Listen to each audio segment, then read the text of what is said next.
श्रावण महिन्याच्या पावन पर्वानिमित्त देगलूर येथे नर्मदेश्वर महादेव मंदिराच्या वतीने आयोजित करण्यात आलेली भव्य कावड यात्रा मोठ्या उत्साहात आणि भक्तिमय वातावरणात संपन्न झाली। पाताळगंगा नदीतून पवित्र जल आणून नर्मदेश्वर महादेवाला अभिषेक करण्यात आला। महिला, युवक, युवती आणि ज्येष्ठ नागरिकांसह मोठ्या संख्येने भाविक या यात्रेत सहभागी झाले होते। हर हर महादेवच्या जयघोषाने देगलूर शहरातील वातावरण भक्तिमय झाले होते। मागील वर्षापासून सुरू करण्यात आलेल्या नर्मदेश्वर महादेव मंदिराच्या कावड यात्रेला यंदा भाविकांचा उत्स्फूर्त प्रतिसाद मिळाला। कावड यात्रेत सहभागी झालेल्या भाविकांनी देगलूर येथील पाताळगंगा नदी परिसरातून पवित्र जल भरून घेतले। कावडीतून हे जल नर्मदेश्वर महादेव मंदिरात आणण्यात आले। त्यानंतर विधिवत पूजा करून भगवान नर्मदेश्वर महादेवाला या पवित्र जलाने अभिषेक करण्यात आला। या कावड यात्रेचे उद्घाटन पोलीस उपअधीक्षक वैभव पडवळ यांच्या हस्ते करण्यात आले। तर यावेळी माजी सनदी अधिकारी रामदास पाटील सुमठाणकर, नगरसेवक बालाजी रोयलावार, नगरसेवक अविनाश निलमवार, नगरसेवक बबलू उर्फ एकनाथ टेकाळे आणि नगरसेवक लक्ष्मण कंधारकर यांची प्रमुख उपस्थिती होती। श्रावणातील या धार्मिक सोहळ्यात महिला, तरुण तरुणी तसेच विविध वयोगटातील भाविकांनी मोठ्या संख्येने सहभाग घेतला। पारंपरिक भक्तिमय कावडी घेऊन सहभागी झालेले भाविक आणि हर हर महादेवच्या जयघोषामुळे यात्रेचे वातावरण उत्साहपूर्ण झाले होते। या कावड यात्रेचे आयोजन शिवाजी इरण्णा रोयलावार, दामेकर सुभाष, नागेश गुडलावार, सतीश रोयलावार, लक्ष्मण बुगडलवार, राजू माळेगावकर आणि हनुमंत अनमुलवार यांच्या वतीने करण्यात आले।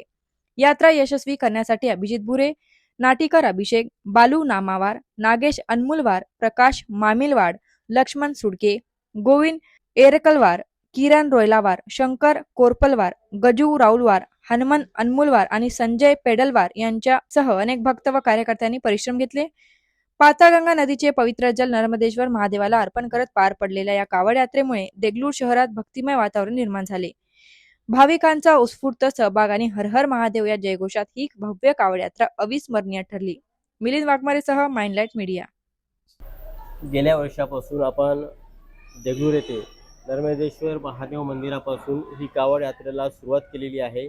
यंदाचा हा दुसरा वर्ष आहे। कशा पद्धतीने तुम्हाला प्रतिसाद यावर्षी मिळालेला आहे, काय सांगता तुम्ही? या नर्मदेश्वर महादेव मंदिर कडून आम्ही कावड यात्रा करतो दरवर्षी, दुसरा वर्ष आहे आमचं। आणि यावर्षी भाविकांनी जास्तीत जास्त आले आहे समजा। आणि आम्ही पुढचं सुद्धा नियोजन आता आज यंदा बघून आम्ही जास्तीत जास्त काढायचा आमचा प्रयत्न चालू आहे समजा। आणि सगळं सुंदर काढलेलं आहे आणि आम्ही कोणाला हे केलेलं नाही समजा। ही कावड यात्रा काढावी असं तुम्हाला का वाटलं किंवा त्या संयोजन समितीला का याबद्दल कल्पना सुचली? आमची संयोजन समिती सगळे मिळून आम्ही म्हणलं की हे कावड यात्रा काढणं आम्हाला वाटलं समजा की महादेवाचं म्हणजे आहे, म्हणून आम्ही महादेवासाठी हे करत आहे आणि असंच करत राहील समजा। आम्ही एकूण सर्वांचं सहकार्य कसं लाभलं तुम्हाला? आमच्या सभासदांचं सगळ्यांचे सहकार्य मला भरपूर भेटलेले आहे। सगळ्यामुळे आहेत म्हणून मी सगळे करू शकतो। आणि त्याच्यात आमचे दामेकर साहेब आहेत, लक्ष्मण बुगडालावर आहेत, नागेश गुडलावर आहे, राजू माळेगावकर आहे, सतीश रोयलावर आहे, हनुमंत अनमुलवार आहे। ते सगळ्यांचं आम्हाला सहकार्य भरपूर आहे समजा।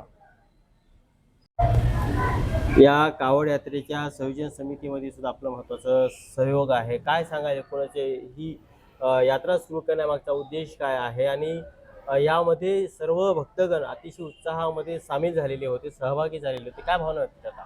ही आमची भावना अशी होती महादेवावर, या एरियामध्ये या गल्लीमध्ये महादेव मंदिर कुठंच नव्हतं जवळ। सगळे लेडीज हे ते म्हणावं की महादेव मंदिर नाही, दर्शनासाठी लांब जायला लागावं, नदीला जायला लागावं। त्यासाठी आम्ही समितीने नेमून शिवाजी रोयलावार, नागेश गुड्डावार, सतीश रोयलावार, दामेकर साहेब, राजू माळेगावकर असा आम्ही निर्णय घेतला। नर्मदेश्वर महादेव मंदिर येथून महादेव घेऊन येऊन गेल्या वर्षी स्थापना केली। पण तिला गेल्या वर्षी कावड यात्रेला प्रतिसाद मिळाला, यावर्षी भरपूर प्रतिसाद मिळाला।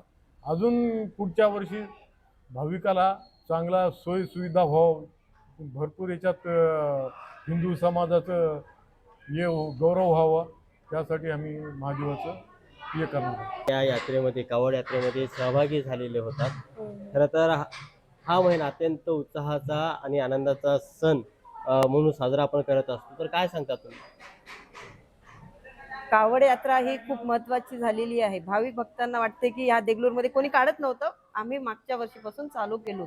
मागच्या वर्षी पण आम्हाला खूप प्रतिसाद भेटला, या वर्षी पण भेटलाय, पुढच्या वर्षी ह्याच्यापेक्षा जास्त आम्हाला भेटणार आहे अशी आम्हाला वाटायली समजा। भक्तांचा सगळं उल्हास बघून, उत्साह बघून खरं तर यामध्ये महिलांचा अतिशय जास्त प्रतिसाद होता. हो, हो. तर एक महिला म्हणून काय सांगता तुम्ही, सगळ्या महिलांच्या भावना कशा पद्धतीने व्यक्त करता? कावड यात्रेचं महत्त्व तर असं आहे की ह्या यात्रेला आलेला कोणीच रिकामं जात नाही. त्याला ना जे मागितलं ते भेटतेच भेटते, म्हणजे ते पक्का आहे. आमचं नर्मदेश्वर महादेव त्यांची इच्छा पूर्ण करणार. या कावड यात्रेमध्ये आपली ही भूमिका महत्त्वाची आहे. एकूणच तरुणाई, महिला सर्वांचा सहभाग आपल्याला विशेषतः पाहावयास मिळतो आणि अतिशय चांगल्या पद्धतीने, सुरक्षित पद्धतीने नेणं आणि सुरक्षित पद्धतीने या यात्रेचा समारोपसुद्धा होणं ही अत्यंत चांगली बाब आपल्याला या ठिकाणी पाहावयास मिळते. तर काय सांगता तुम्ही? सर असं आहे की ह्या नर्मदेश्वर महादेव मंदिरच्या इथे स्थापना 1-2 वर्षापूर्वी झाली. गेल्या वर्षी आम्ही कावड यात्रा प्रथम वर्ष काढलो. आम्हाला चांगलं प्रतिसाद प्रशासकाचं आणि आमच्या महादेव भक्तांचं सगळ्यांचं भेटलं असल्यामुळे दुसऱ्या वर्षी बी एकदम सुंदर असे प्रकारे आम्ही कावड यात्रा काढण्यात आलेला आहे. आणि आम्हाला पोलीस प्रशासन आणि इथल्या ज्या आमच्या प्रभागातले जेवढे बी लोक आहेत महादेव भक्त, सगळ्यांनी आम्हाला प्रतिसाद दिल्यामुळे आम्हाला हे कावड यात्रा काढण्याचा यशस्वी भाग पडला आहे.